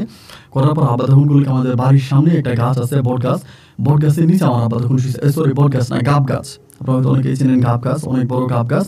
এই গাব গাছের নিচে আমার আব্বা তখন শুয়েছে বিছনা করে, মানে হুদিনকাল ছিল, মানে গরমকাল ছিল, ওইখানে শুয়েছে, আমার সাথে রাগ করে ঘরে শোয় নাই। এবং সকালবেলা আমি তখন মানে উঠার পরে দেখি যে আব্বা তখন শুয়ে আছে কাঁথা মরে দিয়া। পরে কাঁথাটা সরানোর পরে আবার ডাক দিয়ে দেখি যে আমার আব্বা ওই জায়গার ভিতরে একদম মরে শক্ত হয়ে আছে, একদম শক্ত হয়ে আছে। চিৎকার দিয়ে বসলাম, চিৎকার দিয়ে মারে ডাক দিলাম, বোনের ডাক দিলাম। আমার বোনের কিন্তু তখনও বিয়ে হয় নাই, তা সবাই তখন দৌড়ে বেরিয়ে আসছে। আসার পরে দেখতেছে যে এই ঘটনা, আব্বা পড়ে আছে এবং মরে একদম শক্ত হয়ে আছে, মানে রাতে মারা গেছে। আমার আম্মা তখন আমার বউরে গালাগালি করতেছে, মানে পুরুষে গালাগালি করতেছে, তোর জন্য আমি বিধবা হয়েছি, তুই আমার স্বামীরে খাইছিস, তুই আমার স্বামীরে খাইছিস, তুই আমার স্বামীরে খাইছিস, মানে ওরে গালাগালি করে চিৎকার করে কান্না করতেছে আর ওরে গালাগালি করতেছে। সবাই তখন আসছে, আমার আমারে বুঝাইতেছে যে এই এটি মেরে আর গালাগালি করে কী লাভ হবে, ওরে গালাগালি করে না, যার হয় যতটুকু আছে ততটুকুতেই তো উনি চলে যাবে। তা আপনার স্বামী চলে গেছে, মেয়েটারে গালাগালি করে না, মেয়েটা নিষ্পাপ নিরপরাধ, ওরে গালাগালি করে না। না, আমার মা পুরীরে গালাগালি করতেছে, তোর কারণে আমার স্বামী মারা গেছে, তোরে আমি করবো, তোরে আমি সেই করবো, মানে পুরীরে ফুর্দ আমার আম্মু গালাগালি করতেছে। আমি তখন পুরীরে বলি তুমি মন খারাপ করো না, আমার আম্মা গালাগালি করো, কিন্তু তুমি তো কোনো অন্যায় করো নাই, আর তুমি যদি কোনো অন্যায় নাই করে থাকো তবে আম্মার গালাগালিতে তোমার কিছুই হইব না। তো এরকম করতেছি। যাই হোক, পরে দিন ফেরিয়ে প্রায় দিনে 2টা 2:30টার দিকে তখন মাইকিং করা হলো, 2:30টার দিকে আমার আব্বাকে তখন দাফন করা হলো, মানে 2টা টাইম দিছে। পরে আকাশ অনেক মেঘাচ্ছন্ন ছিল, বৃষ্টি ছিল, তা আধা ঘন্টা ডিলে করে তারপর আধা ঘন্টা পরে আবার দাফন কাফন করলো। আবার মাটি দিলাম, আবার মাটি দেওয়ার পরে আমি আবার কবরের কাছে কান্নাকাটি করতেছি, পুরি আমারে বুঝাইতেছে চলে আসো, এখানে কান্নাকাটি করো না। তো আমি তখন এখান থেকে চলে আসি, বাড়িতে চলে আসি। বাড়িতে এসে মন খুব খারাপ, মানে আর নিতে পারতেছি না যে এভাবেও হারিয়ে যাবে, মানে আব্বা মরে যাবে। যে মুহূর্তে যে মানুষটা আমাকে ভালোবাসে ওই মুহূর্তে ওই মানুষটা চলে যায়। আমি জানি না কেন আমার ভাগ্যটা এতটা খারাপ হলো। পরে কান্নাকাটি করতেছি, পরিবারের মাঝে তো প্রচণ্ড অভাব, বোনটার বিয়ে দিতে পারতেছি না, মানে তখন খুব অভাব দেখা দিছে। আর আমার বোনের চেহারাটাও দেখতে শুধু খুব একটা ভালো ছিল না, অনেকটা আমার কাকার মতোই হয়েছে ও, মানে আমার কাকার চেহারার মতোই হয়েছে, যার জন্য ওকে বিয়ে দেওয়াটা আমাদের জন্য খুব কঠিন হয়ে যাচ্ছিল। এদিক সেদিক থেকে যদিও বিয়ের ঘর আসে, কিন্তু কেউই আসলে মানে মেয়ে দেখার পর আর বিয়ে করে না। আর বয়সও বেড়ে গেছে, অনেকটা বয়স হয়ে গেছে। এবার আমার আম্মা কান্নাকাটি করে, কী করবে, মেয়ের বিয়ে দিতে পারতেছে না। কারণ আমি তখন এভাবে পরিবারে পড়ে আছি, তো তখন আমি কী করলাম, কিছু তো একটা আমাকে করতে হবে, মানে এভাবে তো আর বেকার থাকা যাবে না, পরিবারটা আমাকে চালাতে হবে। আমি তখন বাজারের উপরে গিয়ে একটা সবজি দোকানে আমি তখন চাকরি করি, যেখানে আমাদের নিজেদের দোকান ছিল, ওই তো নিজেদের দোকানে একটা সবজি দোকানে চাকরি করি। তো ধরেন যাই টাকা ইনকাম করি বাড়ির মধ্যে আইনা দিই, আর এই ভাই বাড়ির মধ্যে ঝগড়া, মানে ঝগড়া। আমার মা পরিরে এমন কোনো দিনে যে পরির গায়ে হাত তোলে না, পরিরে মারে না, পরির গায়ে হাত তোলে, পরিরে মারে এবং পরির উপরে প্রচুর অত্যাচার করে। তুই আমার বাড়ি থেকে বেরো, আমরা তোরে খাওয়াইতে পারবো না, তুই তোর মা যেরকম বেদের কাজ করছে তুই এরকম বেদের কাজ কর। আমার মা বলে তুই বেদে পড়লি মহিলারা যেরকম কাজ করতে এরকম কাজ কাম কর, তুই টাকা পয়সা ইনকাম কর, এবং টাকা পয়সা ইনকাম করে আমাদেরকে টাকা পয়সা দিয়ে তোরা আমরা এইভাবে খাওয়াইতে পারবো না। তোরা আমরা এইভাবে কেন খাওয়াবো, তোরা আমরা এইভাবে খাওয়াইতে পারবো না, মানে বারবার ওরা এগুলো বলতো। তখন আমার আমারে বলতো যে আমি তো এগুলো কোনোদিনও করি নাই, আমার মা করতো আমি দেখতাম, বাট আমি তো কোনোদিন করি নাই, আমি এগুলো পারবো না। আমার মা বলে না তুই যা, তুই সিঙ্গা লাগা, তুই মানুষের বাতের ওষুধ দে, তুই সাপ ধর, মানে এইটা ওইটা ওরে বলতো। তো তখনও কিন্তু আমাদের বাড়িতে একটা সাপ ঘোরাফেরা করতো, মানে অলওয়েজ একটা ওই যে কাল সাপের কথাটা বলছিলাম, এইটা অলওয়েজ বাড়ির চারপাশে ঘুরতো। তো এরকম করে আমি যখন বাজারে থাকতাম, ঘরের মধ্যে ঝগড়া, ঘরে আসলেই ঝগড়া। তো আমি আর এগুলো নিতে পারতাম না, ঘরের মধ্যে আসলেই ঝগড়া ঝাঁটি ঝামেলা, এই জিনিসগুলো নিতে পারতাম না। এবং এরপরে শুরু হলো ওই সাপের অত্যাচারটা। মানে এই সাপটা, মানে মা রাত্রিবেলা আমাদের তো ওই টয়লেট ঘরের বাইরে, এই ঘরের বাইরে গেলে সাপটারা দেখে, এই সাপটা এসে ঘুরে, মানে সারাটা দিন বাড়ির চারপাশে এই পাশে ওই পাশে বিভিন্ন পাশে সাপটা ঘুরতে থাকে। এবং আমিও একদিন রাতের বেলায় মানে সাপটারে দেখছি, খুবই ভয়ঙ্কর সাপ, মানে আমি আমার জীবনে এরকম সাপ দেখি নাই ভাই, যেমন লম্বা এবং তেমনই মানে মোটা, মানে এরকম মনে হয় না যেটা কোনো একটা সাপ। তো এখন আরেকটা বিষয় আপনি শুনলে অবাক হয়ে যাবেন যে মানে এই সাপটারে আমরা যখন মারতে যাই, এটা আমাদেরকে এইভাবে, মানে যদিও দেখি এইভাবে ফোনা মেলে ধরে কামড়ানোর জন্য, কিন্তু পরি যখন যায়, মানে পরি, আমি যদি বলি পরি ওইখানে সাপটা, ওই সাপটা ওইখানে গিয়ে লাথি দেয়, সাপের লাথি দেয়, হাতে ধরে ফালাই, কিন্তু ওরে কামড় দেয় না। মানে হাতে ধরে ফালাই দিয়ে লাথি দেয়, ওরে কিন্তু কোনো কামড় দেয় না। মানে আমি নিজের চোখে দেখা, কেউ যদি বলতো তাইলে হয়তো বিশ্বাস করতাম, আমি নিজের চোখে দেখছি এরকম সাপটারে ধরে, মানে লেজের মধ্যে ধরে ওরকম মানে জঙ্গলের মধ্যে ফালাই দেয়। ফালাই দিলে পরে এটা আবার ঘুরে ফিরে কতক্ষণ পর আবার বাড়ির মধ্যে আসে। তো আমরা যদি মারতে পারি না এত বড় সাপ, তাই আমার মা বলতেছে এবার লাস্ট পর্যন্ত এই সাপটা নিয়ে মামার সাথে লাগে, এই তুই সাপ নিয়ে আসছিস বাড়িতে, তোর কারণে বাড়িতে সাপ আছে, সাপের কামড় খেয়ে আমরা মারা যাবো, এইটা ওইটা তুই সাপ মেরে ফেল, সাপটা তুই মেরে ফেল, তুই মারতে পারবি, এটা তুই ছাড়া কেউ মারতে পারবে না, কারণ আমরা তো এটার কাছে যেতে পারি না ভয়ে, তা তুই এটারে মারতে পারবি, তুই মেরে ফেল। পরি আমার বলে আমি মারবো না, আমি কেন মারবো, আমি এটা তো আমার কোনো অন্যায় করে নাই, কোনো অপরাধ করে নাই, এটা আপনাদের বাড়ির আশেপাশে ঘুরেফেরা করে, কই আপনাদেরকে তো কোনোদিন কারোর ছবল দেয় নাই, কারে কামড় দেয় নাই, তাইলে কেন? আমার আম্মা বলে কামড় দেয় নাই, একদিন পা দিয়ে বসবো, কামড় দিবে, আমাদেরকে কামড় দেবো, আমরা মারা যাবো। ও বলতেছে না কেউ মরবে না, আবার এটা কাউকে কামড় দেবে না, মানে এই সাপটা কি, এটার বিষয় কি? আমি আমার বউরে জিজ্ঞেস করলাম, আমার কাছে বলতো না। মানে পুরোটাই যদি জিজ্ঞেস করতাম যে এরকমটা কেন করতেছ, মানে এই সাপটা কি আমার কাছে বলো না, ও আমার কাছে এই সাপের বিষয়ে কোনো কিছুই বলবে না, মানে কিছুই বলতো না। তো এই সাপটার বা এই সাপের যে গায়ের রঙটা ছিল, এটা একটু ভিন্ন রকম ছিল, মানে নর্মালি সাপগুলোর মতো না, একটু অন্যরকম, মানে গায়ের শেরুটা ছিল। আমরা অনেকে হচ্ছে টিভির মধ্যে ডিসকভারি চ্যানেলে যেরকম ভয়ানক সাপগুলো দেখি না, মানে ওই টাইপের সাপ ছিল। এবার একে তো পারিবারিক অভাব অনটন, তারপরে সাপের মানে অত্যাচার, সাপে বাড়ির মধ্যে এটা করে, আমার আম্মার, মানে আমি আর আমার আম্মারে ঠিক রাখতে পারতেছি না। এবার মনে হয় মানে আমার পক্ষে আর ঠিক রাখা সম্ভব না। আম্মা এবার পরিরে মানে পরিরে হয় পরি এখান থেকে সাপটাকে মেরে ফেলতে হবে, নাহলে পরিরে ঘরের মধ্যে রাখবে না, মানে এরকম একটাই করতেছে। একদিন পরি করলো কি, মানে আমার কই তুমি এক বাটি দুধ নিয়ে এসো, আমার এটা বললো। আমি বললাম দুধ নিয়ে কী হবে, বলে আমি ভাবলাম হয়তো দুধের মধ্যে বিষ মিশিয়ে দিবে, সম্ভবত বিষ মিশিয়ে দিয়ে সাপটাকে মেরে ফেলবে, এরকম কিছু, কারণ মাঝে মাঝে সাপের মানে এটা দিত, খাবার দিত, আমি দেখতাম। পরে আমি মানে বাটিও আনছি, মানে সাপের বাটিও আনছি, আবার বিষও আনছি। আমি নিজে জানি যে ও মনে হয় বিষ দিবে। পরে আমি বললাম, মানে ও মানে বাড়িটার মধ্যে দুধ দিছে, নেওয়ার পরে আমি যখন বিষের প্যাকেটটা হাতে নিছি, হাতে নেওয়ার পরে ও আমার বলে এটা কি, আমি বললাম বিষ। পরে আমার দিকে তাকাই থাকে, বলে কেন? আমি বললাম এটা দিয়ে দাও, খেয়ে যাক, খেয়ে গেলে তো মরে যাবে। পরে ও আমার বলতেছে দিবা? আমি বললাম হ্যাঁ। পরে আমি ও বিষটাও হাতে নিয়েছে, হাতে নেওয়ার পরে ও কী করলো, বিষটা হাতে নিয়ে এক হাতে রেখে দিল, বিষটা দিল না, না নিয়ে দুধটা খাওয়াইলো সাপটারে। দুধটা খাওয়া ওইখানে কান্না করতেছে, মানে এবং এই সাপটা দুধটা খাইয়া মাথাটা নত করে এখান থেকে চলে গেল, মানে ওর সামনে থেকে চলে গেছে। সাপটা চলে যাওয়ার পরে ভাই যদি বিশ্বাস করেন, মানে আমি আমার সাথে ওরে কোনোদিনই এভাবে কান্নাকাটি করতে দেখি না, মাটির মধ্যে গড়ায় গড়ায় কান্নাকাটি করতেছে। ওর মা মরে গেলে মনে হয় এরকম করে কাঁদবে না, মানে এরকমভাবে কান্না করতেছে। সবাই বলতেছে, আমি বলতেছে, আমার বোন বলতেছে, মা বলতেছে আরে কি হয়েছে, তা সাপের দুধ খেয়ে এরকম কান্না করতে। ও বলে সাপটা আমার কাছে আসবে না, ও বলে এই সাপ আর আসবে না, এটা কান্না করতেছে। তো এই সাপ আসলো কোত্থেকে, অল্প কিছু নিমিতে সাপের সাথে ওর পরিচয়। যাই হোক কান্নাকাটি এবারও এক গলা হয়ে গেছে, মানে কারোর সাথে কথা বলে না, চুপচাপ থাকে, মানে কেমন জানি একটা অন্যরকম একটা পরিস্থিতি ওর হয়ে গেল। তা আমি তখন ঘরের মধ্যে যাই, আমি তখন বাজার সাজার করে আসি, সংসার চালাইতে আসি। এরই মাঝে হলো কি, আমার আম্মা হঠাৎ করে আমাদের বাড়ির পাশাপাশি এক বাড়ি নাজমিন নামের এক মেয়েরে, ওই মেয়েও দেখতে সুন্দর, একটা কালো অসুন্দর, ওই নাজমিন নামের এক মেয়ের আবার মানে বাড়ি এটা না, মেয়ের বাড়ি হচ্ছে আরেকটা।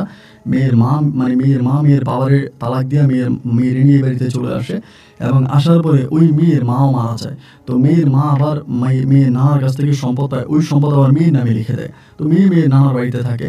এখন আমার আম্মা করছে কি, কেমনে মেয়ের মামারে পড়াইছে, ওই মেয়ের আমার বিয়ে করাবে, মানে নাজমিনটা আমার বিয়ে করাবে। তাই নাজমিনটা আবার বিয়ে করাবে, তা আমার আম্মা এগুলো বলতেছে নাজমিনকে বিয়ে করাবে, এটা সেটা উনি পড়ে গেছে এগুলা বলে। পরি কান্নাকাটি করেছে, না এটা কইরে না, আমি আপনার ছেলের বিয়ে করছি, আপনার ছেলে আমার হাজবেন্ড, আপনি ওর অন্য কোথাও বিয়ে দিলে আমি বাঁচবো কেমন করে, এটা আপনি কইরেন না। মানে আমার আম্মার কাছেও কান্নাকাটি করে যে আপনি এই কাজটা কখনোই করেন না, এগুলো বলে। আমার আম্মা বলে, না আমার ছেলের আমি বিয়ে দিব, তাহলে তোর কি, ওই তোর মতো মানে বাইদ্যানির সাথে সারা জীবন থাকবে নাকি? আমার ছেলের মানে ওর ঘরে কিন্তু আর কোনো ভেবে টিভি হচ্ছে না, মানে বাচ্চা হয় না। আর আমার মা বলতেছে আমার ছেলের তো বাচ্চা কাচ্চা দরকার, বাচ্চা কাচ্চার জন্য হইলেও আমি আমার ছেলের বিয়ে করাবো, ওইখানে বিয়ে করাবো, মানে নাজমিনের বিয়ে করাবো। তাই পুরি আমি ঘরে আসলে আমার কাছে কান্নাকাটি করে বলতো, তোমার আম্মা তোমার বিয়ে করাই দিব, তুমি কি সত্যি সত্যি বিয়ে করবা? আমি বলতাম, ধরো তুমি এগুলো কী বলতেছো, আমি বিয়ে করবো কেন? আমার এই মুহূর্তে বিয়ে করার কোনো প্রয়োজন নেই, আমার তুমি আছো না, আমি তোমার সাথেই সারাটা জীবন থাকবো, আমি বিয়ে করবো না। তো আমার বলে, না তুমি বিয়ে করে ফেলবা, তুমি বিয়ে করে ফেলবা, আমার এগুলো বুঝাই তো। আমি বললাম, না না না আমি বিয়ে করবো না, তুমি মন খারাপ করো, আমি বিয়ে করবো না। তা আমি এগুলো ওরে বুঝিয়ে শোনায় রাখতাম। এমন করতে করতে মানে আমাদের বাড়ির এক ছেলে আছে, নাম হচ্ছে ওর জামশেদ, মানে আমাদের পার্শ্ববর্তী ঘরেরই। ওই আবার আমার সাথে একটু ভালো সম্পর্ক ছিল, আমি যে দোকানে কাজ করতাম ওই পাশের দোকানেই কাজ করতো, মানে পাশের একটা মুদির দোকানে চাকরি করতো। তো আমার বউ মাঝে মাঝে ওর সাথে কথাবার্তা বলতো, যেহেতু আমরা একসাথে কাজ করি। এরকম করতে করতে আমার মাথার মধ্যে আসলো, একদিন হলো কি আমাদের বাড়ির মধ্যে ওই নাজমিন মেয়েটা আসছে আমাদের বাড়ির উঠানে। আইসা আমার সাথে কথা বলতেছে, পরে আমার আম্মা আমার ডাক দিছে। আমার বউ কিন্তু আমাদের তো কিন্তু আমি তখন আলাদা করে থাকতাম, আমার বউ আমার দিকে বড় বড় চোখ করে তাকায় আছে। তা আমি বলি কেন ডাকছে, যাই। পরে গেছি, যাওয়ার পরে আমার আম্মা তখন নাজমিনের সাথে কথা বলতেছে, আমি তখন কথা বলতেছি। পরে নাজমিন আমারে বলতেছে যে দেখেন, আপনি তো একটা সবজি দোকানে চাকরি করেন, এমনিতেই তো আপনার সবজি দোকানে আপনি চাকরি করেন, তো কয় টাকার বেতন পান, পরিবারের কত মানুষ, কত খরচ, আপনি মানে বিয়ে করেন বা না করেন এটা আপনার বিষয়। বাট আমার কাছে কিছু জমানো টাকা আছে, আমার আম্মা দিয়ে গেছে, এই টাকাগুলো আমি আপনাকে দিতে চাই, আপনি এই টাকাগুলো নেন, এই টাকাগুলো নিয়ে আপনি একটা সবজির দোকান দেন। আমার বিয়ে করে না করেন এটা আপনার বিষয়, যেহেতু আপনার বউ আছে, যদি আপনার বউরে ম্যানেজ করতে পারেন তাহলে করবেন, নাইলে না। আপনি একটা সবজির দোকান দেন, একটা সবজির দোকান দিলে আপনার দোকানটা চলবো, আপনার পরিবারটা চলবো। তাই আপনি আমার থেকে সবজি টাকা মানে সবজি দোকান দিতে কত টাকা লাগে আপনি বললে আমি আপনার টাকা দিব। পরে আমি বললাম যে না, আমার যেহেতু বউ আছে, আমার পরিবার আছে, আমি ওর কাছ থেকে টাকা কেন নিব? আমি বললাম যে না, আমি তোমার কাছ থেকে টাকা নিব না, আমার তোমার টাকা লাগবে না। আমি যদি কোনো দিকে আমি যদি টাকা জমাইতে পারি, আমার পুঁজি হয়, তাহলে আমি নিজে একটা সবজি দোকান দিব, আমি তোমার কাছ থেকে টাকা নিব না। পরেও বলতেছে, না না না আপনি নিয়ে যান, সমস্যা নাই, আমার আপনার উপরে কোনো অভিযোগ নাই, এরকম নাই, আপনি আবার পরে আবার দিয়ে দিয়েন, মানে আপনার কাছে হাতে হইলে আপনি আমাকে দিয়ে দিয়েন পরে, সমস্যা নাই। আমি বললাম, না আমি নেবো না, মানে আমার কথা হচ্ছে আমি এই মেয়ের কাছ থেকে টাকা কেন নিব, এটা তো আমার প্রয়োজন নেই, আমি টাকা নেই। এবং টাকাই না নেওয়াতে আমার আম্মা খুব রাগারাগি যে ওর কাছ থেকে টাকা নিলাম না কেন। এবার আস্তে আস্তে করে জামশেদ ছেলেটা মানে এই আমার বউর লগে কথাবার্তা বলতো বা এটা ওইটা করতো। এমন করতে করতে আমার মানে ও আমার বউর সাথে ওর একটু সম্পৃক্ততা একটু ভালো ছিল। একদিন আমার মা আমারে বলতেছে যে, বাবা রে তুই তো নিজের ফেরেস্তা মনে করস, তুই ভালো দেখা জগৎটা ভালো, তোর সাথে দোকানদারিতে করে জামশেদের সাথে তোর বড় অবৈধ সম্পর্ক আছে। আমার মা আমারে বলে। আমি বলি, মা এটা আমি জীবনেও বিশ্বাস করি না, তুমি যদি সাপ গলায় দিও বলে এটা আমি জীবনেও বিশ্বাস করি না, পুরি আমার পাগলের মতো ভালোবাসে। আমার মা তখন আমারে বলে, আহারে বোকা ছেলে রে, আহারে বোকা ছেলে, তুই কবে চালাক হবি, তুই চালাক কবে হবি, তোর মাথায় আল্লাহ বুদ্ধি শুধু কবে দিবে, তুই কবে বুঝবি? তোর বউয়ে ধোকা দিতেছে, তোর সাথে তোর বউ প্রতারণা করতেছে, এই মেয়ে গোপনে গোপনে জামশেদের লোক অবৈধ সম্পর্ক আছে।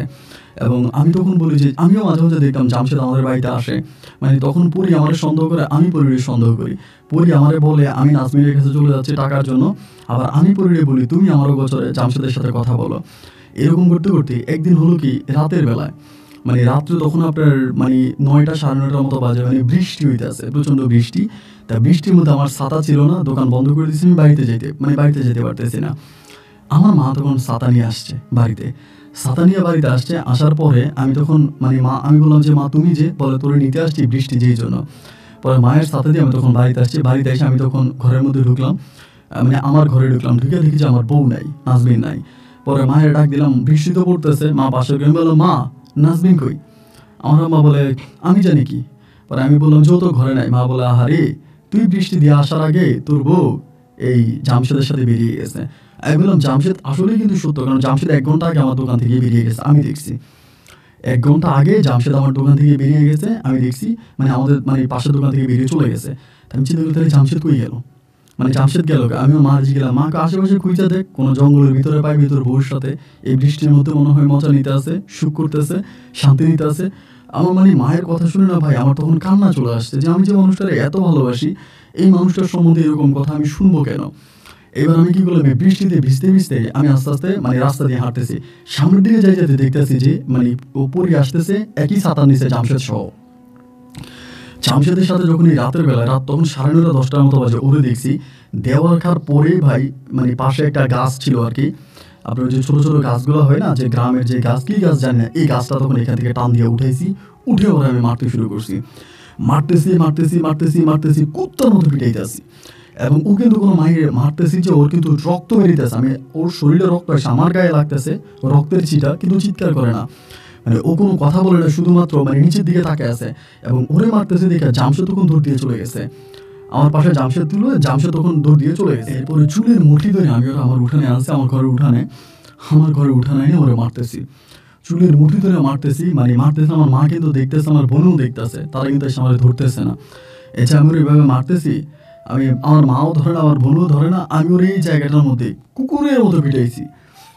মানুষের মারা ওভাবে মারছে মাইরা, আমি তারে বলছি যে দেখ, তুই তুই আমার ঘরের মধ্যে ঢুকবি না, তুই এখানে থাকবি, তুই ঘরের মধ্যে ঢুকবি না, তুই জায়গায় থাকবি। আমাদের বাড়ির পাশে মানে আমার ঘরের সামনে একটা নারকেল গাছ আছে, ওই পাশে একটা মানে ইয়ে আছে, গাব গাছ আছে বড়, পাশে একটা নারকেল গাছ আছে। তাই নারকেল গাছ আমি বলি যে তুই আমার ঘরে ঢুকবি না, ওরে মাই। আমি তখন ঘরে আসছি, খাবারও খাই না, ঘরে এসা আমি দরজাটা লাগাইছি, জানালাটাও লাগাই দিছি, ওরে আর আমি আনি নাই। বাট অনেক টাইম হয়ে গেছে, আর বৃষ্টি বাইরে তখন মানে মুষলধারে বৃষ্টি, এত পরিমাণের বৃষ্টি ভাই, যে বৃষ্টির কারণে মনে হয় যেন মানে আমার জীবনে আমি এত বৃষ্টি দেখি নাই। এই বৃষ্টির মধ্যে মধ্যরাতের কাছাকাছি হঠাৎ করে বিদ্যুৎ চমকাইছে আকাশে, যেটাকে আমরা গ্রামের ভাষায় বলি ঠাড়া মারছে। এবং ঠাড়া মারার সাথে সাথে আমার পুরোটা ঘর আলোকিত হয়ে গেছে, মনে হয় যেন আমার ঘরের মধ্যে কে লাইট মারছে, এমন একটা আলো হয়েছে। তো এরকম ঠাড়া মারতেছে ঘর আলোকিত হতেই পারে। তাই এখন আমি করলাম কি, মানে ওইরকম যে মানে ঠাড়া মারতেছে, আমি মনে করলাম যে এরকম ঠাড়া মারতেছে আবার কি হয় না হয়, আমি মানে ওই বড় ঠাড়া মারার পরে ভাবলাম ওরে আমি ডাইকে নিয়ে আসি, মানে ঘরে নিয়ে আসি, যাই মানে নিজের ভিতরে একটা মানবতা লাগার পর আমি তখন দরজাটা খুলছি, খুইলা টর্চ লাইট ছিল হাতে, টর্চ মারতেছি, দেখি যে মানে ঠাস করে টর্চ লাইট দিয়েছি, যে নারকেল গাছটার নিচে ও দাঁড়াই ছিল, ওই নারকেল গাছটার মধ্যে ধোঁয়া বেরিতেছে, ধোঁয়া মানে আগুন ধরে যেরকম ধোঁয়া বেরোয় না, এরকম মানে ধোঁয়া বেরিতেছে। তারপর আমি চিন্তা করলাম কি, এবং উপরের দিকে তাকায় দেখলাম যে মানে নারকেল গাছটা পুরো পুড়ে গেছে, নারকেল গাছটার নিচে ও বসে অবস্থায় আছে। আমি তখন মানে ধোঁয়া দেখে আমি তখন লাইট নিয়ে ওইখানে গেছি, যাওয়ার পর দেখলাম জায়গাটা আগুনের মতো হয়ে আছে, গরম। আমি গিয়ে ওরে এমনি ধরছি, এমনি পড়ে গেছে, আমি দিছি চিৎকার, মানে চিৎকার দিয়ে গলাটা ভাঙে ফেলছি ভাই। আমার মা আমার বোন ঘর থেকে বের হয় নাই, মানে আমি বুঝে গেছি ওর গায়ে ঠাড়া পড়ছে, মানে বিদ্যুৎ চমকাইছে, ওর গায়ে পড়ছে, ও মারা গেছে, মানে ওর শরীরটাও পুরো কালো হয়ে গেছে, একদম কালো হয়ে গেছে। ওইখান থেকে আমি এসে ঘরের দরজার মধ্যে ওরা রাখছি, রাখা যাই মানে মায়ের দরজার মধ্যে একটা লাথি মারছি। মায়ের দরজাটা যে লাথি মারার পরে মা তখন দরজা খুলছে, দরজা খোলার পরেই মা তখন বেরিয়েছে। আমি বললাম মাকে পরিত নাই, মাকে কি হয়েছে, আমাকে ঠাড়া পড়ছে। আমার মা আমার চোখের সামনে বলে আলহামদুলিল্লাহ। মানে এটা আমি জীবনে কখনোই ভুলতে পারবো না, যে আমার মা এই কথাটা শোনার পর বলে আলহামদুলিল্লাহ। পরে আমি বললাম, আমার বোন তখন দৌড়ে আসছে, আয়সা দেখছে, এবং আস্তে আস্তে করে চারদিকে জানাজানি হয়ে গেছে, রাতের মধ্যে আস্তে আস্তে করে মানুষ জড়ো হয়ে গেছে, মানুষ আসতেছে। এবার সকালের মধ্যে মানুষ আসছে, মারা গেছে ও, সকালের মধ্যে মানুষ আসছে, সবাই চারদিক থেকে আসছে। আসার পর আমি জাস্ট বোবার মতো হয়ে গেলাম ওখানে বসে। এরপরে পরিশেষে যেটা হলো যে ওরা দাফন কাফন করবে, পরের দিন তো পানি চারদিকে থুই মানে পানি জমে গেছে। তো আমরা যেখানে দাফন করব, আমার বাবার কবর যেখানে, ওই কবরের পাশে দাফন করবো। আমার মা বলে না এখানে দিবে না, মানে এখানে কবর দেওয়া যাবে না। মানে ওই মেয়ে কি হিন্দু না মুসলিম, হিন্দুর ছেলে না মুসলিমের ছেলে, মানে কার মেয়ে, এটা তো আর আমার মা জানে না, এই জন্য এখানে দাফন করতে দিবে না। পরে আমাদের বাড়ি থেকে মোটামুটি লাস্ট পর্যন্ত ওই যেই বাড়িতে ও থাকতো, মানে ওর মায়ের যেখানে ঘরটা ছিল, যেটা হচ্ছে সরকারি খাস জায়গা খালের পাড়ে, ওইখানে তখন ওকে দাফন করা হয়। ওইখানে তাও পানি জমা ছিল চারপাশে বেঁধে, তারপরে ওইখানে দাফন করি। এবং দাফন করার পরে মানে ওইখানে আমি দাফন করে রাখি। তারপরে আমি চলে আসি বাড়িতে, মানে আমি আমার বাড়িতে আসি। বাড়িতে আসার পরে মানে ওই রাতের মধ্যে আমি থেকে গেছি, রাতে সারা রাত কান্নাকাটি করছি। সারা রাত কান্নাকাটি করার পরে সকালে ঘুম থেকে উঠছি। সকালে ঘুম থেকে উঠার পরে মানে ঘুম থেকে উঠছি, এবং ওই মুহূর্তে দেখলাম আমার বউর কবরের ওইদিকে চিৎকার শোনা যাচ্ছে, মানে চিৎকার চেঁচামেচি শোনা যেতেছে। কি চিৎকার কেন? আমি যখন দৌড়ে কবরের কাছে গেলাম, এবং কবরের কাছে যাওয়ার পর অনেক মানুষই গেছে, যাই দেখছি আমার বউর কবরের পাশে মানে কোদাল হাতে এক লোক দাঁড়ায় আছে, মানে শুয়ে আছে, কোদাল হাতে কোদাল আছে, খুন্তি আছে, কোদাল খুন্তি পরে আছে, এইখানেও শুয়ে আছে, এবং ওর মুখ দিকে লালা বেরিয়েছে। পরে সবাই কাছে ধরে করে ডাক্তারের কাছে নিয়ে গেলাম। ডাক্তারের কাছে নিয়ে যাওয়ার পরে জানতে হলো যে ওকে সাপে কামড়াইছে এবং উনি মারা গেছে। তো ওর সাথে আবার যে ছেলেটা মারা গেছে ওটা আমাদের মানে পাড়ারই একটা ছেলে, ওর সাথে আরেকটা ছেলে চলে, ওইটার নাম হচ্ছে আবার হাবিব, ওই ছেলের সাথে চলে আহসান হাবিব। তাই হাবিবরে যখন জিজ্ঞেস করলাম যে কিরে তুই আর ও তো একসাথে চলাফেরা করিস, ওইভাবে কি মারা গেল? পর হাবিবের মুখ থেকে জানা গেছে ও আর হাবিব কি করছে, দুজনে মিলে আমার বউয়ের লাশ উঠানোর জন্য আসছে। যেহেতু ঠাড়া পড়ে মারা গেছে, তা ওই লাশ নাকি ওরা কোথায় বিক্রি করবে কে জানি, ওদেরকে বলছে ওই লাশ উঠানোর জন্য আসছে। আসার পরে ওই ছেলেটার সামনে ছিল, হাবিব পিছিয়ে ছিল, মানে কবরস্থান থেকেই নাকি একটা সাপ দৌড়ে এসে ওই ছেলেটার ছবল মারছে, এবং এর যখন ছবল দিতে গেছে ও দিছে দৌড়, ও দৌড় দিয়ে চলে গেছে, দৌড় দিয়ে চলে গেলে আবার কাউরে বলেন এখানে শুয়ে পড়ছে, আর এখানে এই ছেলেটা মারা গেছে। এবং এরপর থেকে গ্রামে আতঙ্ক ছড়াই গেছে যে ওর কবরে সাপ আছে, এবং এরপর থেকে সরাসরি দিনের বেলায়, সরাসরি রাতের বেলায় মানুষজন দেখতো যে কবর পাহারা দিতেছে সাপে, সাপে ওর কবরটা চারপাশে ঘুরতো। এরপরে অনেকে আমার বউয়ের লাশটা নিয়ে যাওয়ার জন্য চেষ্টা করছে বিভিন্নভাবে, মানে এটা দিয়ে কি করবে এটা আল্লাহ জানে। ঠাড়া পড়ে মারা গেছে, এই লাশ নাকি কোনো কাজে লাগে, এই লাশটা নেওয়ার জন্য অনেকে অনেক জায়গা থেকে এই লাশটা নেওয়ার জন্য চেষ্টা করছে, লাশটা নিতে পারে না। লাশটা এখানে মানে এখানে সাপে পাহারা দেয়, আমি নিজের চোখে কম করে 50 বারের উপরে দেখছি। এবং এই সাপটা ওর কবরের উপরে বসিয়ে থাকতো, মানে বসিয়ে থাকতো, এই দেখবেন না এই দেখবেন আছে, এই দেখবেন না এই দেখবেন আছে। এবং এই পুরো কবরটা আজকে প্রায় 12 বছরের মতো হয়ে গেছে, প্রায় 12-14 বছর হয়ে গেছে ও মারা গেছে। এখন পর্যন্ত আপনি আমার কথা বিশ্বাস না করলে আমি আপনাকে কবরের ঠিকানা দিতেছি, আপনি আইসা নিজের চোখে দেখে যান। এবং আমি আপনাকে কটা ছবিও পাঠাইছি, যেটা অনেকেই দেখছে, দেখে মানুষ ছবি উঠে রাখছে, অনেকে ভিডিও করছে, ভিডিওতে ক্লিয়ার না হলেও ছবিতে ক্লিয়ার আছে। আপনি দেখেন যে এই কবরের উপরে এটা বসে থাকে, মানে সাপটা বসে থাকে। এবং এটা সেই সাপ যেই সাপের ও দুধ খাওয়াইয়া কান্নাকাটি করছে যে সাপটা আসবে না, এই সেই সাপটা। এবং এত বড় সাপ কোনোদিন আমি চিড়িয়াখানা দেখিনি, শুধুমাত্র আপনার ডিসকভারি চ্যানেল অ্যানাকোন্ডার মতো এরকম ভয়ঙ্কর আকারের সাপ। তো এটা আমাদের গ্রামের সবাই জানে, এটা আমাদের গ্রামের সবাই ঘটনা জানে, এবং এটার সাথে সবাই পরিচিত। এরপর ওর কবরস্থানের দিকে আজ পর্যন্ত, মানে ওর বাড়ির ভিটার দিকে কেউ ফিরেও তাকায় নেই। তো এরপর আমার মা চেষ্টা করছিল আমাকে বিয়ে সাথে করানোর জন্য, কিন্তু আমি আর বিয়ে করলাম না। তবে এখানে আরেকটা বিষয় ভাই, আমি জামশেদকে পরে জিজ্ঞেস করছিলাম, আমার বউ মারা যাওয়ার পরে, দাফন কাফনের পরে জামশেদে জিজ্ঞেস করছিলাম ও তোর সাথে কই গেছিল। পরে জামশেদ আমার কাছে সত্য কথা স্বীকার করছে। এইখানে আমার মা একটা কঠিন মাস্টার প্ল্যানিং খেলছে। মাস্টার প্ল্যানিংটা ছিল এরকম, বৃষ্টির সময় আমার মা জামশেদের আগে ফোন দিয়ে আনছে, খবর দিছে, আইনা জামশেদে বলছে যে জামশেদের আমার বউ বিশ্বাস করতো।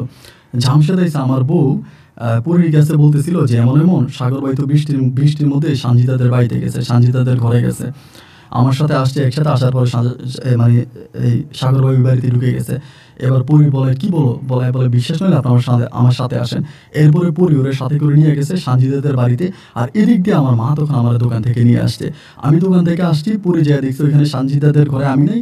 পরে আবার পরি ফিরে আসার সময় আমি সরাসরি পরিরে এই জামশেদের সাথে পাই আমি পরিরে মারছি। মানে এই প্ল্যানিংটা পুরোপুরিভাবে আমার মা করছে, যার কারণে শুধুমাত্র মায়ের উপর রাগ করে আমি আর বিয়ে শাদী করি নাই। পরে আমার বোনের বিয়ে দিয়ে দিছে, আমার বোনের বিয়ে হয়েছে আলহামদুলিল্লাহ, শেষ বয়স আমার বোনের ভালো একটা জায়গায় বিয়ে হয়েছে, আর আমি বিয়ে শাদী করি নাই। এখন আমি আমার বউয়ের কবরের কাছে মাঝে মাঝে গিয়ে বসি, অন্য কোনো মানুষ ওর কবরের কাছে গেলে সাপটা দৌড়ে আসে, মানে সবল দেওয়ার জন্য, কিন্তু আমি কবরের কাছে গিয়ে বসি, কবর জিয়ারত করে মাঝে মাঝে দেখি এটা আমার সামনে দিয়ে যায়, কিন্তু আমাকে একটা শু করে একটা শব্দ করে না।